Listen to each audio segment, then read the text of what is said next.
Bienvenue. Aujourd'hui, on plonge dans quelque chose d'assez spécifique, une analyse vraiment ciblée. On va se concentrer sur un seul fragment, le verset 19 du chapitre 7 d'Ézéchiel, dans la traduction Louis II. Oui, notre source, c'est juste ça. Ce verset. Alors le défi, c'est d'en tirer un maximum de sens, de voir tout ce qu'il contient en lui-même. Notre but, si on veut, c'est de décortiquer mot à mot, image par image, comprendre la logique interne de ce passage, qui est quand même assez dense, et saisir ce message puissant sur la richesse, sa valeur, ou plutôt son absence de valeur, dans les circonstances bien précises qu'il décrit. Ça promet d'être une discussion intéressante, même avec si peu de texte au départ. Ce qui frappe tout de suite, je trouve, c'est cette confrontation, vraiment brutale, entre l'or, l'argent, symbole de sécurité, de pouvoir, quoi, et puis cette situation de détresse totale. Le texte appelle ça le jour de la fureur de l'Éternel. C'est comme si le texte pulvérisait l'idée même que la richesse puisse servir à quoi que ce soit à ce moment-là. Bon, alors allons-y, lisons-le, ce fameux verset. Ézéchiel chapitre 7, verset 19. Alors, ils jeteront leur argent dans les rues, et leur or sera pour eux un objet d'horreur.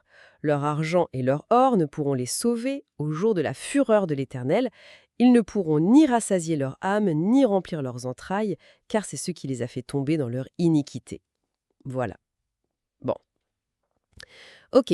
La première chose, là, c'est la force visuelle. C'est incroyable. Jeter son argent dans les rues.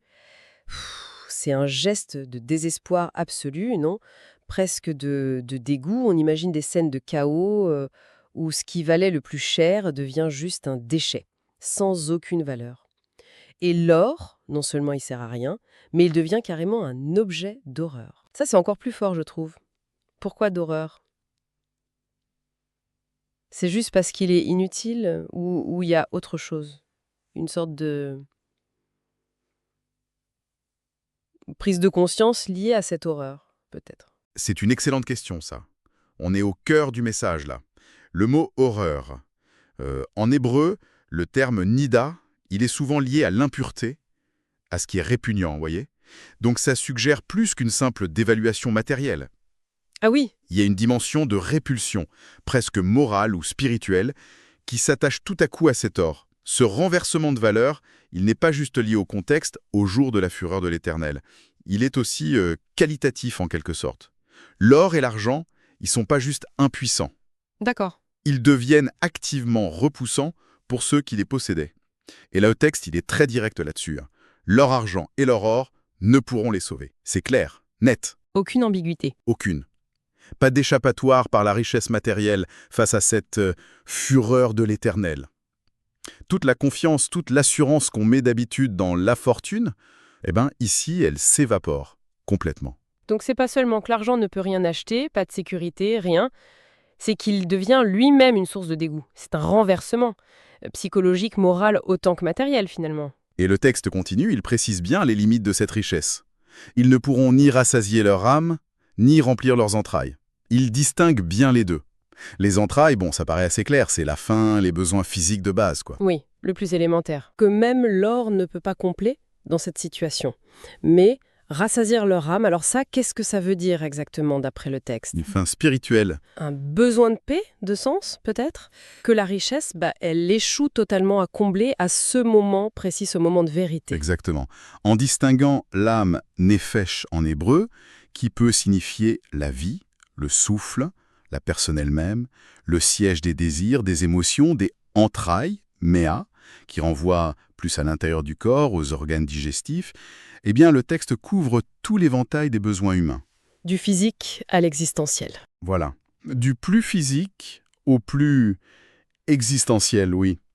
Il affirme que dans cette crise-là, la richesse matérielle est totalement inefficace, sur tous les plans.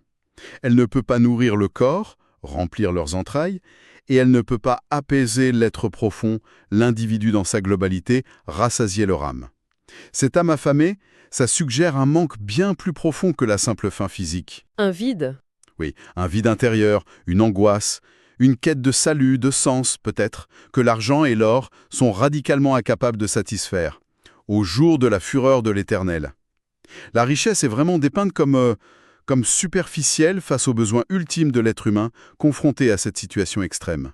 D'accord, je vois mieux la portée de cette double négation, oui.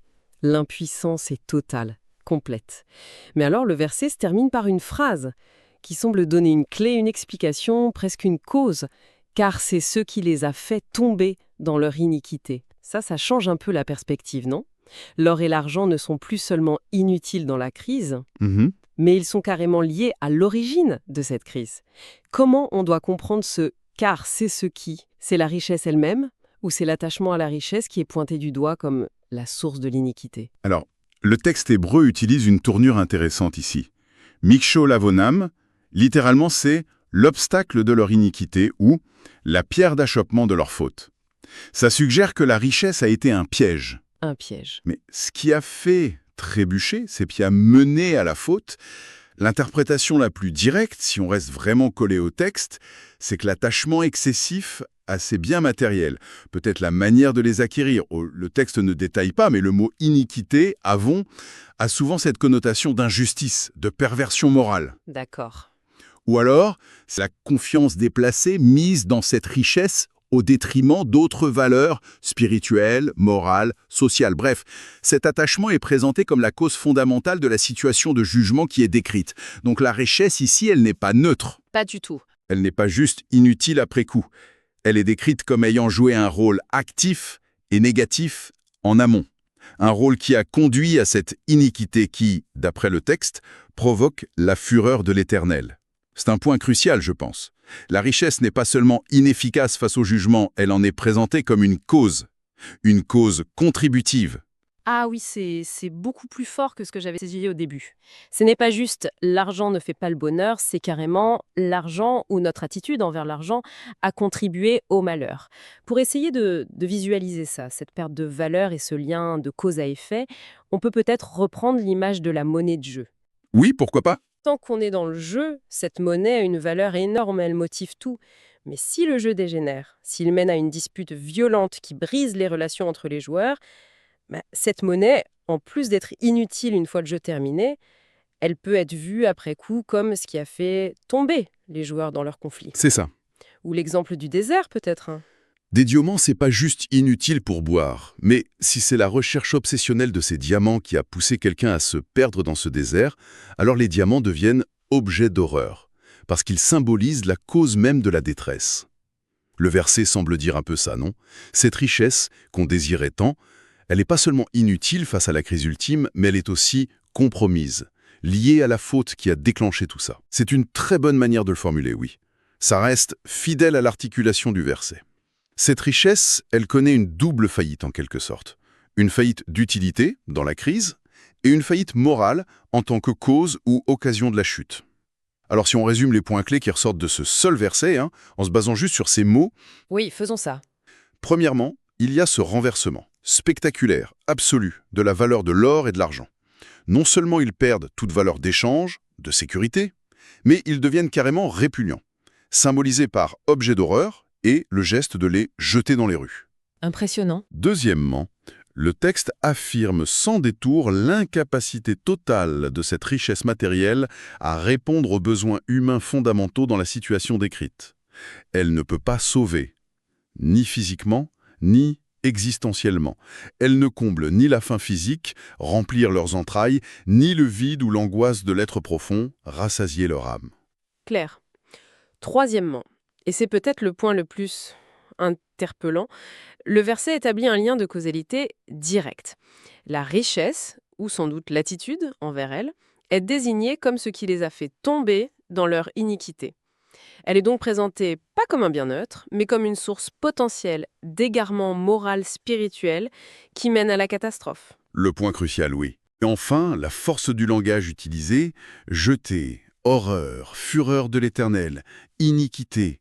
Tout ça souligne l'intensité de la crise et la radicalité du message sur la faillite des valeurs matérielles dans ce contexte précis.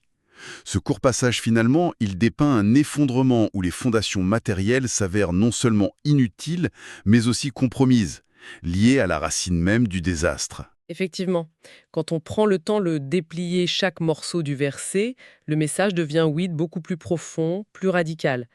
Alors, qu'est-ce qu'on retient de cette exploration d'Ézéchiel 7,19? Principalement, je dirais, cette perspective très forte avec des images vraiment saisissantes sur la relativité extrême de la richesse matérielle. Le texte la montre comme totalement illusoire et même dangereuse quand elle est confrontée à ce qu'il décrit comme une réalité ultime, un jugement, une crise existentielle profonde. C'est une mise en garde puissante contre la confiance aveugle placée dans les possessions. Et cette mise en garde ancienne, formulée dans un contexte culturel, religieux, bien spécifique, elle ne manque pas de nous interroger, je trouve. Même sans chercher à l'appliquer telle quelle ou à juger notre époque, ce n'est pas le but. Mais le simple fait de lire ce texte, ça soulève une question. Laquelle? Si on regarde la place centrale qu'occupe l'argent, la richesse, les biens matériels dans nos vies actuelles, dans nos aspirations, dans la définition même de la réussite pour beaucoup de gens, comment un message aussi ancien et aussi radical sur la potentielle vacuité, voire la nocivité de cette richesse dans certaines circonstances limites, comment ça résonne aujourd'hui?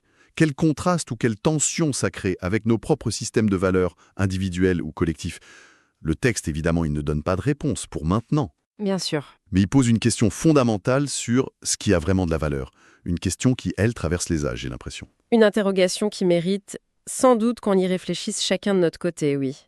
Et c'est sur cette note réflexive qu'on va conclure notre analyse concentrée sur ce seul mais riche verset d'Ézéchiel. Merci d'avoir partagé cette discussion avec nous.